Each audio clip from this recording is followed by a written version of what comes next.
2009. December of 2008, Chrysler closed their assembly plant in Newark. June of 2009, General Motors closes their assembly plant in Boxwood Road. In the meantime, the banks, because of the financial crisis, were shedding thousands of jobs. We faced, and by the way, 5 months after that, in November of 2009, Valero closed their refinery.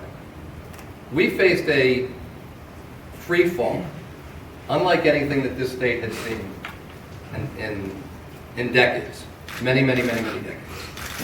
And so I believed at the time, based on all the evidence, and frankly, having spoken to, when Boxwood Road closed, we went into overdrive. We talked to every automobile company in the world about their interest in coming into that space.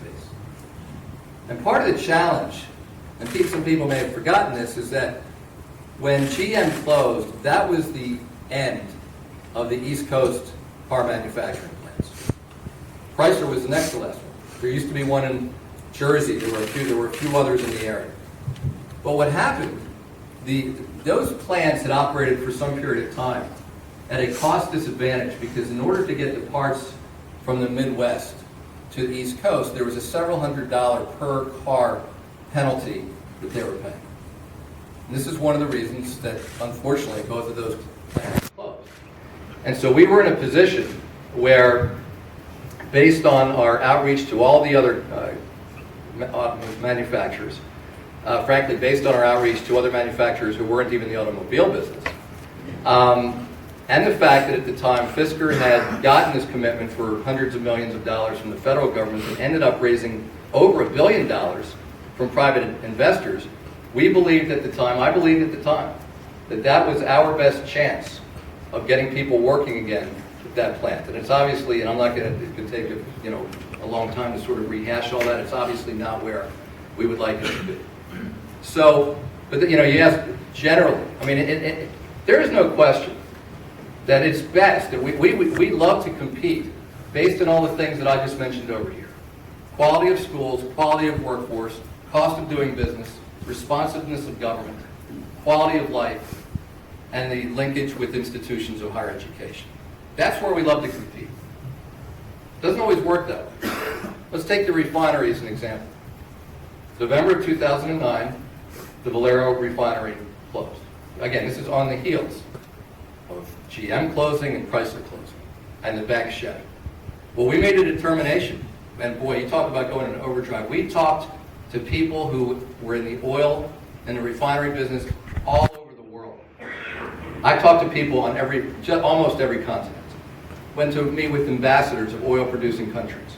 Met with people in the investment business to see if anybody was possibly interested in that refinery. And we ended up finding somebody.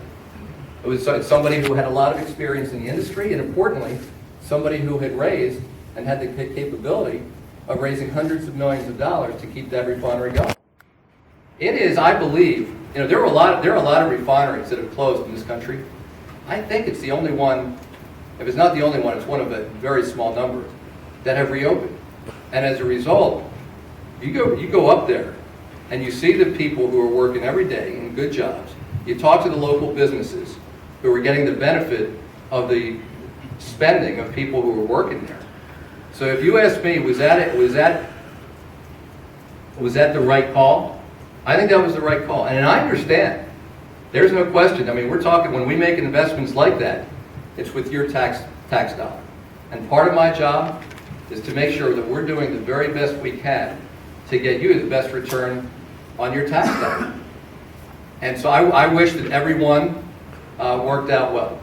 But I think when you look at that and you look at some of the other ones, I mean, you talk to the 115 people who are going to be employed in Seaford, and I think they love Seaford, they love Delaware, and the relatively small amount of help that we provided there was critical. And so in the end, it is one tool. The strategic fund is one tool in our toolbox. And when we think about right here in Dover, and maybe some of you know people who are working on that Calpine project right now. I think they've got a couple hundred people doing construction work on that project. And it's going to keep busy building that for a year and a half. and then that's going to bring energy prices down. So was that worth it? Yeah, I think it's worth it. I mean, in the end, our primary economic development strategy is on all the things I talked about over here. It's about schools, it's about workforce, it's about quality of life, it's about reasonable cost of doing business, it's about having responsive government. This is what these folks do. And we wake up every single day, then how can we get better? And how can we do that better? Because there's no question, I'm sure you all agree, when more people are working, it takes care of so many of the other challenges we face. And I know, let's talk about education for a second, because I think it's really, really important. And you may disagree, but I have a fundamental view, and this informs a lot of the decisions that I've made. I will tell you first, I think one of the most important jobs that any governor has, anybody in elected office, Representative Spiegelman, Senator Lawson, one of the most important things that we have to do is have a perspective on how the world around us is changing and what we need to do differently in that world. Now, I have a pretty clear perspective about how the world's changing. And that largely has to do with the fact that other countries are investing huge amounts of money and making very significant progress in terms of their education systems. And this is why, and you've read about it. I went to Korea. I went to Japan on the same trip. I've been to China. I've been to Israel. And probably some people are saying, well, you shouldn't talk about all this. But it's the right place for me to be. And I'm telling you that when you drive through these countries, you will be dumbfounded by how many major art, research and development, or manufacturing operations, companies ranging from Google to DuPont to Microsoft to IBM, you name the company, is establishing overseas. And they're doing so. It's not just about the wages being lower. I talked to the CEO of DuPont recently. She says, everybody thinks it's all about the lower wages. And she said, if I want to hire a mechanical engineer now in China, it's the same cost as hiring a mechanical engineer in the United States. The bottom line is that these businesses now have opportunities to get a great workforce in so many more countries. I named a few of them. Poland, Brazil, Russia. I mean, it's incredible. This is the world that we live in. It might not be the world that we want to live in, but it's the world that we live in. And so I'm a huge believer that the countries and the states that out-educate today will out-compete tomorrow. And so if you disagree with that, you may well disagree with a lot of the decisions I make, and that's the beauty of a democracy is you can't vote me out. I'll be done in 3.5 years. But if somebody else is articulating the same message 3.5 years from now, you can say I don't agree with that, and I'm going to make a different choice. But that's where I'm coming from. And so whether it's the work that we're doing on STEM education, whether it's the work that we're doing on early childhood, whether it is the work, some of you probably have not heard about this. We are opening up, over a 3-year period, 20 world language immersion schools in Delaware. These are schools within schools. The closest one to here, the McIlvain Early Learning Center in Magnolia. Probably many of you have driven by it many times.